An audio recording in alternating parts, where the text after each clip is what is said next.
It's 2017 and racism is still known. For people like Schuyler Central High School Athletic Director Jim Kasik, this means a lot.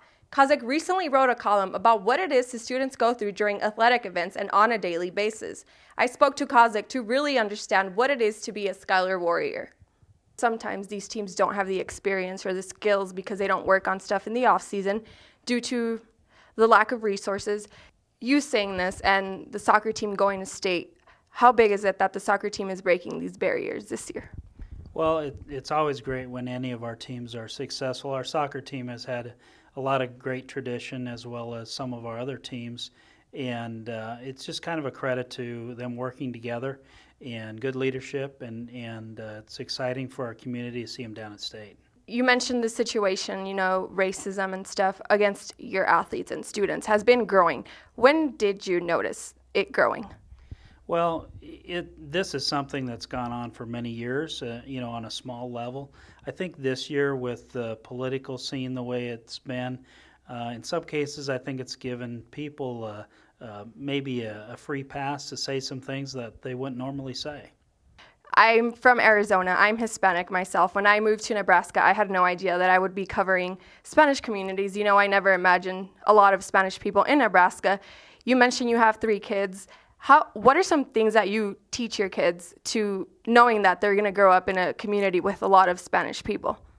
Well, they grew up their whole life here surrounded by a lot of people from different cultures, and I think many of our kids, because of that, are colorblind, and they really don't see that like other people would do, and I think my kids, as well as many of our other students here, their best friends are kids of all kinds of different cultures and colors of skin, and it really doesn't enter their mind. I've heard my own son say that, well, I never realized they were Latino. I just hadn't thought about it, So that's, I think, a positive that comes from growing up in communities like ours. Obviously, you wrote your column recently. I'm sure there was a lot of motivation to do that, but what actually made you think, okay, I'm going to write this column so people know what it is to be a Schuyler Warrior?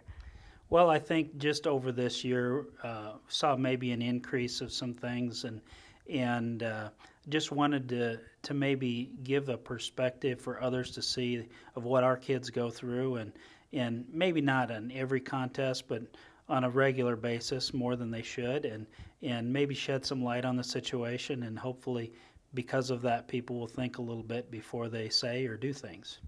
Spanish or Hispanic or Latino kids, while they're out there playing sports and people just randomly yell things at them, they try to shake it off, but how do these kids deal with it? Well, I think our kids deal with it very well.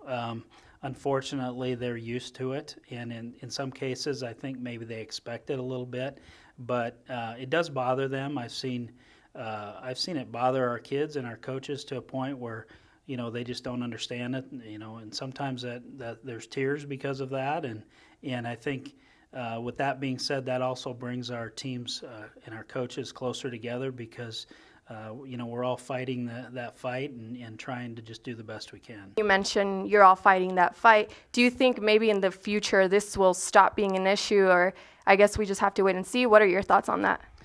Well, I don't know if we'll ever completely erase it. I'd like to think we would, but I think every generation that moves forward and every time we can think about this and think about our own actions, hopefully it gets better. And, one day at a time, if it gets a little better, I think we're moving in the right direction. I talked to you during halftime on Saturday's game now that the Schuyler Warriors did win to go to state. How is that for the school right now? Oh, everybody's excited. We have a Wednesday night game at 8 o'clock. Great to get to state, a lot of good teams there, so we'll go there and our kids will compete hard, and hopefully we get a chance to play a couple more games there.